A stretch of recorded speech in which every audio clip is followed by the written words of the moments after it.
Bonjour à toutes et à tous. Je m'appelle Bruno Takels, je suis professeur de philosophie et d'esthétique. J'ai enseigné à l'université de Rennes, en Bretagne, pendant plusieurs années, et ensuite dans différentes écoles de théâtre, de danse, de cinéma. Je suis maintenant chargé d'une mission au ministère de la Culture à Paris, mission qui consiste à accompagner, élaborer, construire une politique de la recherche dans les écoles d'art, dans le champ artistique, qu'il s'agisse de théâtre, de danse, de musique, d'art visuel.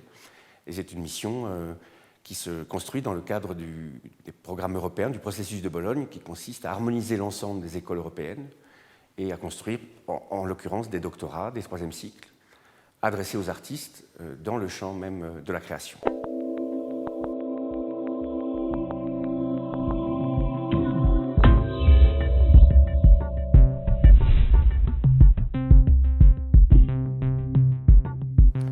Je suis donc actuellement chargé d'une mission à l'intérieur du ministère de la Culture français, à Paris, une mission qui consiste à construire une politique de la recherche en art.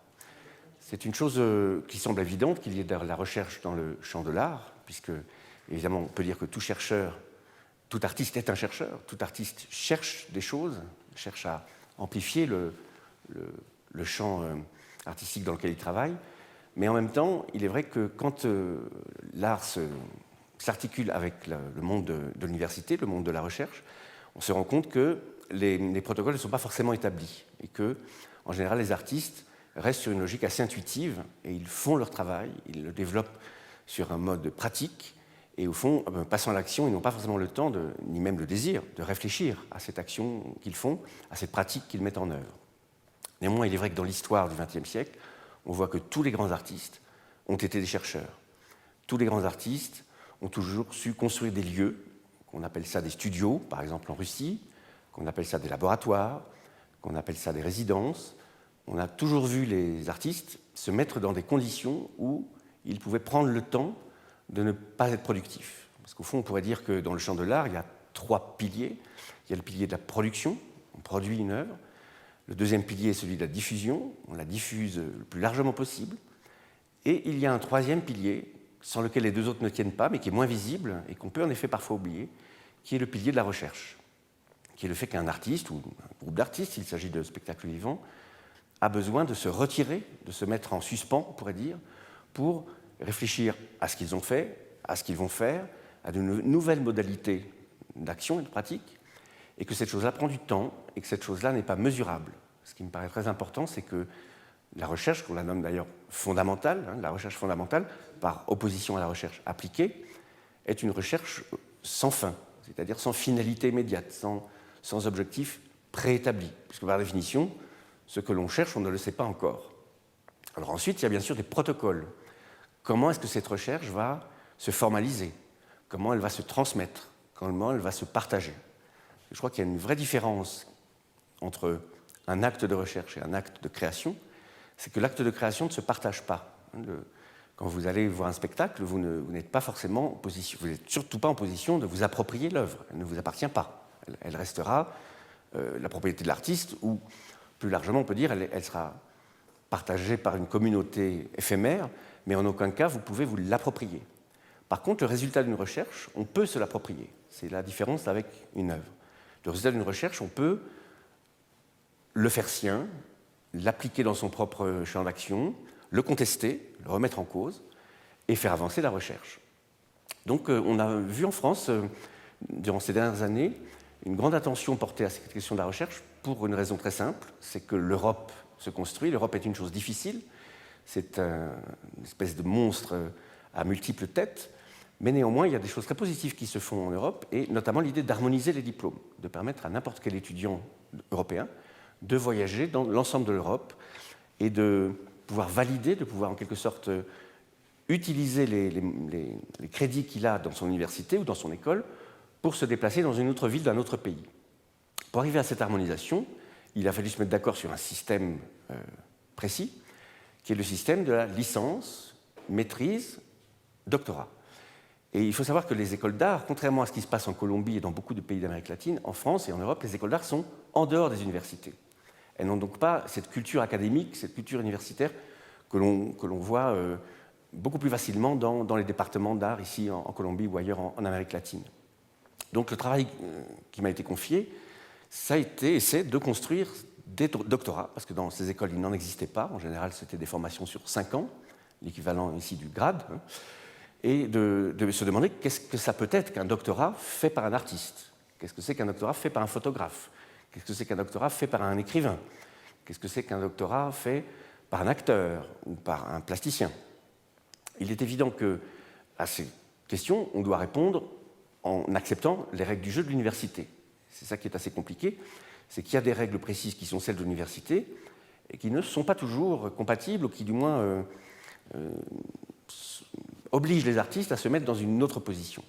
Parce qu'au fond, de quoi s'agit-il quand on se met à faire de la recherche dans son propre champ artistique et sur son propre travail? Il s'agit au fond de se désengager. Il s'agit de sortir de la position du sujet impliqué, immergé presque on pourrait dire, dans le médium qui est le sien. Et il s'agit ensuite de prendre une position de retrait pour observer son propre travail en quelque sorte, pour observer ce sujet que nous étions avant et qui devient un objet d'étude. Et c'est une chose qui n'est pas facile parce que être en train de faire une chose, ce n'est pas la même chose que de commenter, d'analyser, de repérer ce que l'on est en train de faire. Et cela demande, je dirais même, une sorte de schizophrénie.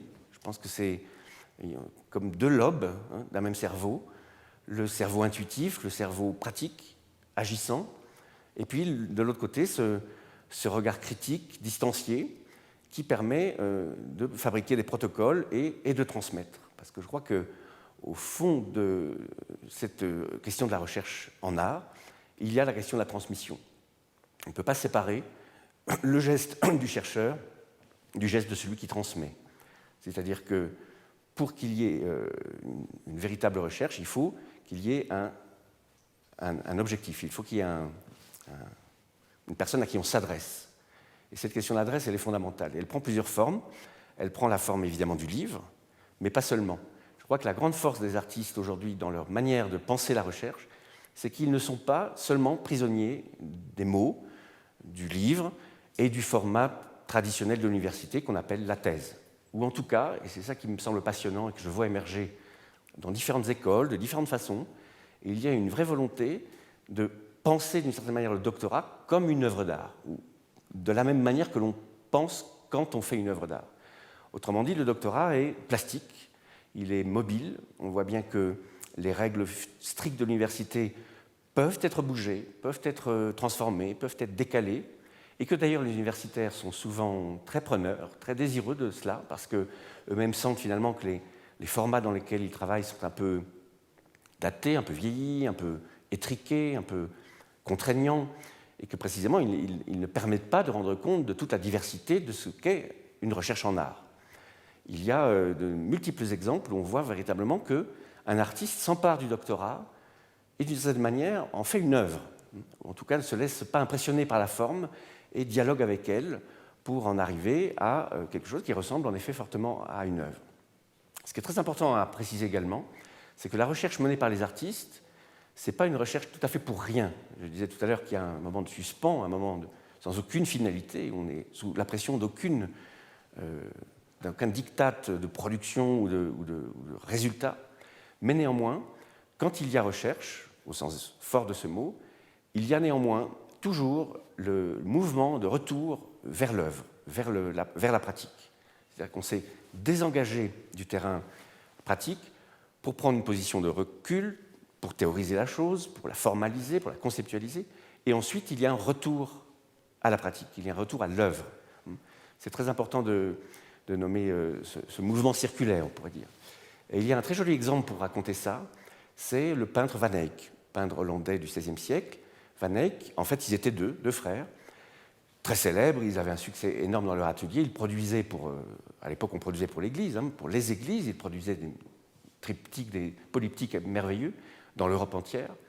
Et le frère aîné était épuisé par ce succès, d'une certaine manière. Il a confié son atelier à son jeune frère et à tous les étudiants avec qui il travaillait, car à cette époque, on ne travaillait pas solitairement, mais en atelier. Il quitte donc l'atelier en Hollande, à Leiden, et il part voyager dans toute l'Europe. Et il rencontre les plus grands savants de son époque, il rencontre des anatomistes, il rencontre des biologistes, il rencontre des architectes, il rencontre des astronomes, et il étudie d'une certaine manière, à la fréquentation de tous ces grands savants, il étudie toute la science en train de se développer, tout le savoir qui est en train de se construire dans l'université européenne, il l'attrape, il l'absorbe en quelque sorte, il reste 13 ans en voyage, c'est beaucoup plus que nos 3 ou 4 années pour faire un doctorat, il reste 13 ans en voyage, il revient à Leiden, dans sa ville natale, il retrouve son frère, et là il peint l'agneau mystique. Et si vous regardez ce tableau, l'agneau mystique, vous allez vous rendre compte que c'est d'une certaine manière un doctorat dans l'art, dans la peinture, dans la toile. La toile est elle-même une sorte d'encyclopédie où l'on voit tous les résultats finalement des recherches dont il a entendu parler, qu'on lui a montrées, qui se trouvent comme appliqués à même le tableau, à même le polyptyque, qui est comme une sorte de synthèse par la peinture de toute cette recherche qui l'a nourri et qui lui a permis de revenir à la peinture, de revenir à la production, lui qui était épuisé et qui avait du mal à continuer son chemin. Il me semble que c'est une belle allégorie, une belle histoire qui raconte comment les chercheurs, finalement, plutôt comment les artistes ont besoin des chercheurs, ou ont besoin de devenir chercheurs, et à l'inverse, comment les chercheurs aussi ont besoin des artistes. Parce que je pense qu'il doit y avoir réciprocité, il doit y avoir dialogue entre le monde de l'art et le monde académique. Alors j'ai eu la chance, il y a 8 ans maintenant, d'être invité ici à l'Université nationale à Bogota, par plusieurs structures, par la Maestria d'Artes Vivas, de Teatro y Artes Vivas, par la Maestria d'éducation artistique, par le doctorat d'architecture et d'art, si je me souviens bien. Bref, plusieurs départements m'avaient invité. Et au fond, à partir de cette année, c'était 2007, je crois, je suis revenu chaque année quasiment dans cette université, où je trouve réellement qu'il y a une application de tous les principes que je viens d'exposer de manière théorique. Je trouve qu'il y a une belle tentative, je ne dis pas que c'est parfait ou que c'est un modèle, mais déjà par le fait que je nommais tout à l'heure que finalement, dans l'université ici nationale, il y a des écoles d'art, on enseigne l'art, on apprend à devenir artiste. Encore une fois, ce n'est pas le cas dans les universités françaises. Et bien de ce fait-là, il y a un dialogue fécond, il y a une discussion depuis assez longtemps, je crois, dans cette université, pour se demander comment, justement, on va former ces artistes et les rendre chercheurs, en quelque sorte. Assumer, finalement, qu'ils marchent sur 2 pieds. Le pied théorique, on pourrait dire, et le pied pratique. Et je suis très frappé, en ayant donc l'occasion de voir les différentes muestras de ces maestria, de voir à quel point les étudiants sont, on pourrait presque dire, bilingues. Oui, ils ont un double équipement, une double compétence, puisqu'ils sont entièrement engagés dans un geste artistique, ou, en ce qui concerne la maestria d'éducation artistique, dans un geste de professeur, d'enseignement, de professorat, avec l'art, en utilisant les moyens de l'art, dans des collèges, dans des lycées. Et puis en même temps, ils sont totalement équipés sur le plan intellectuel, sur le plan théorique. Il y a une vraie exigence, on pourrait dire, de la pensée, du concept, de la formalisation, de l'analyse. Et le mix de ces 2 choses-là crée une chose assez troublante, je trouve, et dont je voudrais ici témoigner, qui sont ces muestras, ces présentations finalement de mémoire, de thèse, et qui prennent une forme justement artistique, puisque l'idée est de sortir du cadre de la page blanche et ensuite noircie, de mots, de phrases, de concepts, pour aller vers ce que j'appellerais un geste, c'est-à-dire une implication dans l'espace et dans le temps, avec son corps, qui fait autre chose que de simplement, comme on dit, soutenir une thèse ou soutenir un mémoire, soutenir un doctorat, mais qui, je dirais, le soutient par sa propre présence, le soutient par son propre corps. Et il y a quelques jours, j'ai eu l'occasion de voir justement les étudiants de la maestria d'éducation artistique, et j'étais frappé de voir leur engagement réellement physique, et je dirais même le courage qu'ils ont à faire état finalement d'une recherche, en n'ayant pas peur et en ayant même l'audace de la formaliser par une performance, par un geste artistique, par une prise de risque en tout cas qui dépasse de loin la simple théorisation et la formalisation par le doctorat.